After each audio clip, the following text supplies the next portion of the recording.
lads, welcome back to the Cossy Arsenal podcast. My name is Cossy. Welcome back to a brand new video. This is the latest Arsenal news and transfer news as well.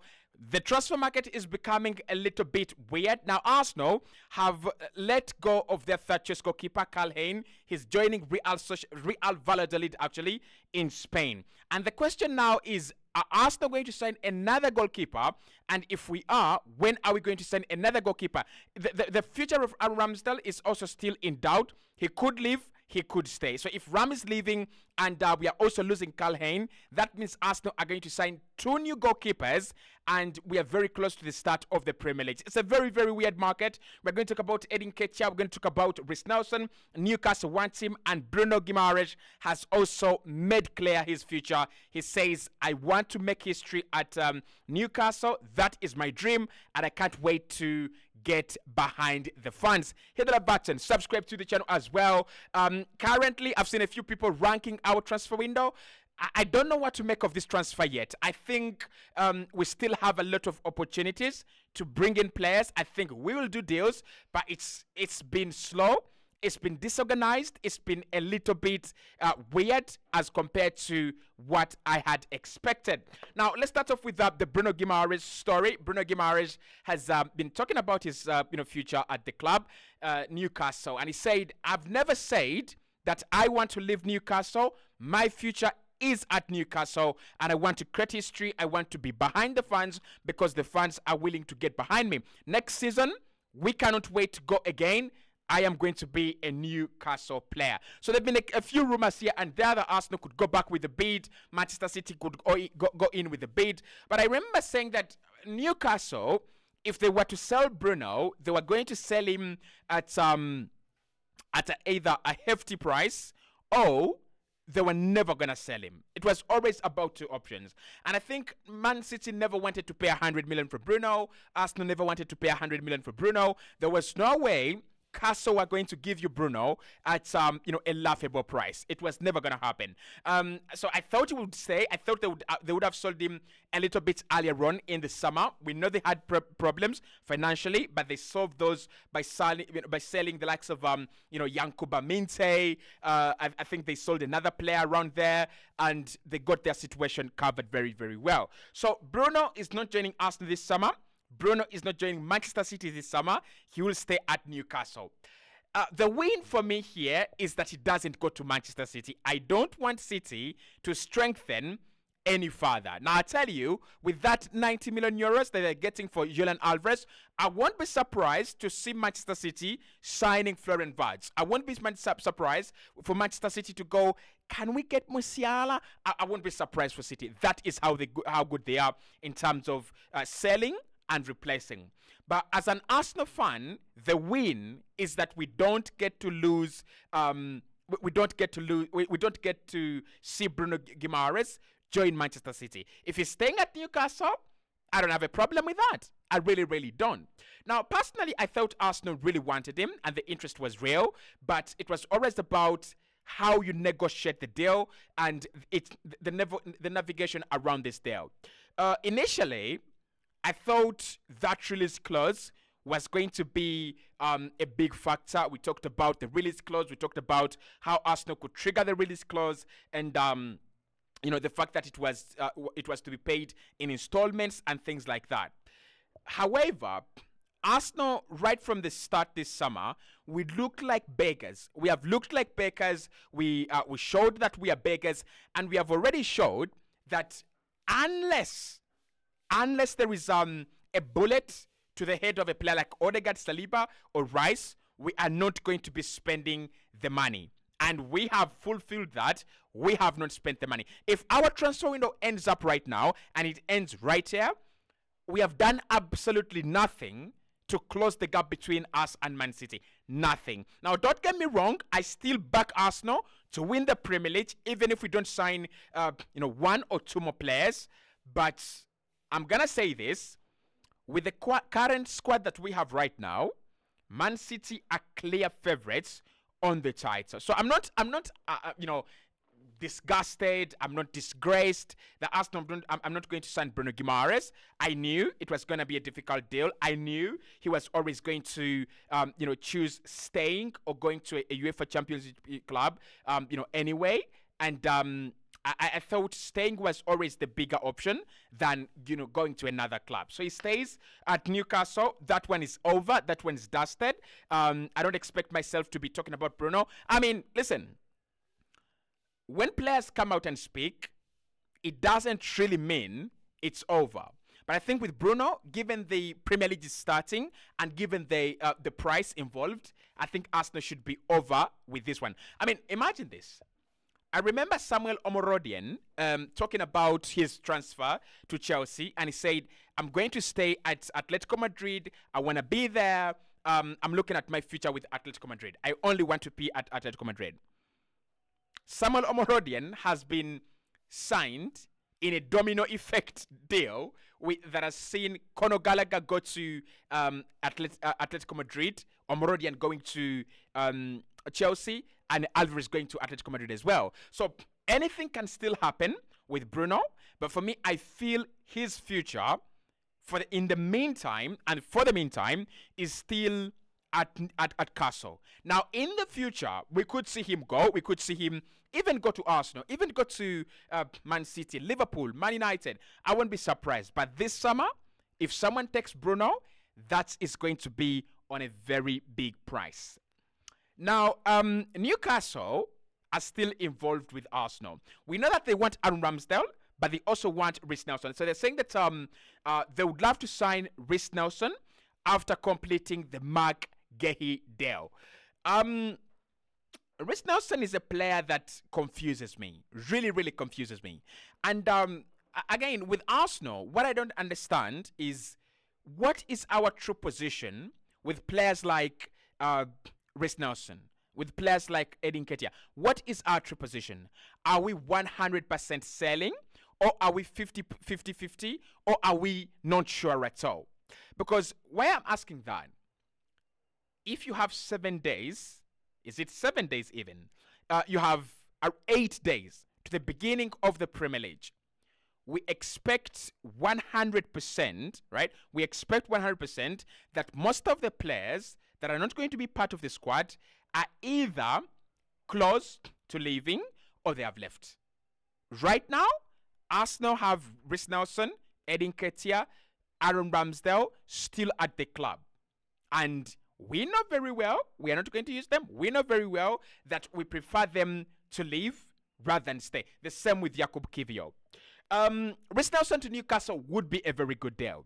But Newcastle are not the Castle that we know. They're not going to spend the money that we all thought they would spend. Of course, Newcastle getting new billionaires would work for a club like Arsenal because, you can ship your deadwood over there. It's not going to work like that. I think they will want him on an initial loan deal with an obligation to buy. I could do that. I'm okay with that. I don't think we're going to see any swap deals. I don't think we're going to see any player plus cash deals. So I don't want you to start getting gaslighted. We could get Bruno if Ramsdale and Reece Nelson cross over the other way. No, that's not going to happen. So they want him as a player independently. And I think it will be a win-win for Arsenal, Newcastle, and Reece Nelson. Reece gets to play for a club that has ambitions and an ambitious project. Arsenal get to get some good money and ship off the deadwood, but also reduce that 100k per week in terms of wages. And then Newcastle, what do they get? They get to have another option on the flanks. They have Barnes. They would have Reece Nelson now. They would have Miguel Almiron. That's enough. I mean, that's not bad, really. With Anthony Gordon. That's not bad. But I also think that Anthony Gordon could end up at Liverpool. So there is that possibility. So at the moment, Reece Nelson looks like could be going to Newcastle if they can close the McGahey deal and Arsenal reduce their asking price. With Aaron Ramsdale, his future is a little bit uncertain. Most sources think and feel he could end up at a club like Newcastle, Nottingham Forest. They're all interested. And some sources also believe that he could stay at Arsenal. Now, in whichever way, it will be harsh, right?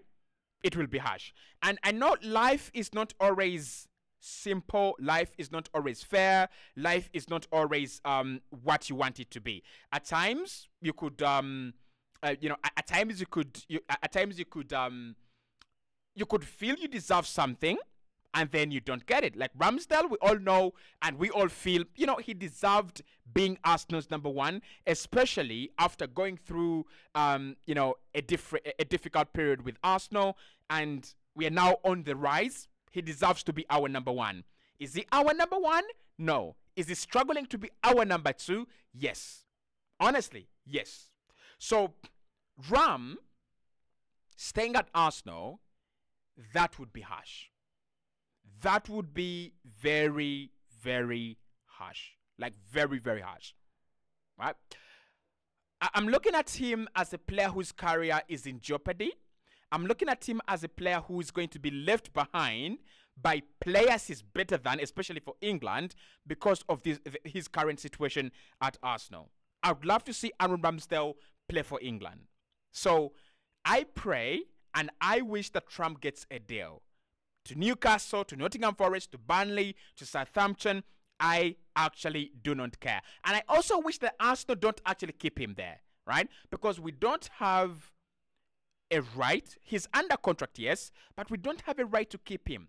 We don't have a right to keep him against going to, to flourish on another level at another club. So I would love to see Ram go. Is he going to go to Newcastle? Newcastle think the deal is expensive. Arsenal have to reduce their asking price significantly. And of course, for Arsenal, it makes sense for him to leave with an obligation to buy. Why? Because if he leaves, whether he leaves on loan or not, we have to sign a new goalkeeper. So it doesn't make sense for him to leave on an option to buy and then he comes back eventually. It won't make any sense. So he has to leave, but he has to leave with an obligation to buy. That is not going to be an easy deal to negotiate, but I can see Newcastle, make some mixtures, and make the deal happen. I can see Ramsdale to Newcastle 50% happening, and Reece Nelson to Newcastle 30 or even 25% happening. Now, Nketiah's future at Arsenal. The last time we were talking, I told you that Arsenal were prepared to keep him. If no one was willing to give us the valuation we wanted, we were willing to keep him. And I told you the striker situation at Arsenal is doomed. Now I'm coming with better news. Arsenal are willing to reopen negotiations with Olympique Marseille. Although Olympique Marseille are signing Yusuf Moukoko, they are not ending up on that. They are not ending with Moukoko alone. They still want to sign another striker, and they've been trying to sign Elie Wahi. That's his name. Elie Wahi from, is it Reims or Rennes? I think Rennes, right? Formerly at Lens. So they've been trying to sign Elie Wahi, but the valuation of Elie Wahi is around 40 million euros. So Marseille are open to sitting back and renegotiating with Arsenal, but now Arsenal are also open to renegotiating their stance about the player. Now, what I want to say here with Nketiah, I think Arsenal have opened their eyes, and sooner or later, we would have opened our eyes, right? We would have opened our eyes, and it was always going to be about how quickly can we drop the asking price. Nketiah is not a bad player. Like, there's no question about that. Not a bad player at all. However, 35 million on 100K a week, we were never going to earn that. And Arsenal knew, by the way, that we're never going to get that. So I want Nketiah out, in order for us to open up a chance to sign a striker. And can we get these deals done a little bit quickly? This is what I said a week ago, that when you don't do deals while the Premier League is coming, Mikel Arteta now is focusing on Wolves. We are focusing on our first fixtures, our first 5 fixtures, which are fixtures from hell. We have a start to the Premier League that was manufactured by Satan himself and delivered by the Lucifer angels from the pits of hell. So right now our focus is preparing for the Premier League. It is non-transfers. I hate to say it. Now the goalkeeping situation as well is weird. Carl Hayne is going to Real Valladolid. Personal terms are agreed. Valladolid will be paying his wages. He wants to play in La Liga.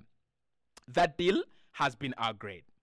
That leaves Arsenal with no third choice goalkeeper, and there is a big possibility that Hayne must be replaced this summer.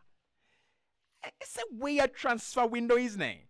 It's a very weird transfer window. So potentially, Arsenal have to add 2 new goalkeepers to their ranks, a forward player, and a midfielder. We have to sign 4 players within the next 22 days. Good luck with that. Good luck with that, right? Because what have we been doing? Honestly, what have we been doing?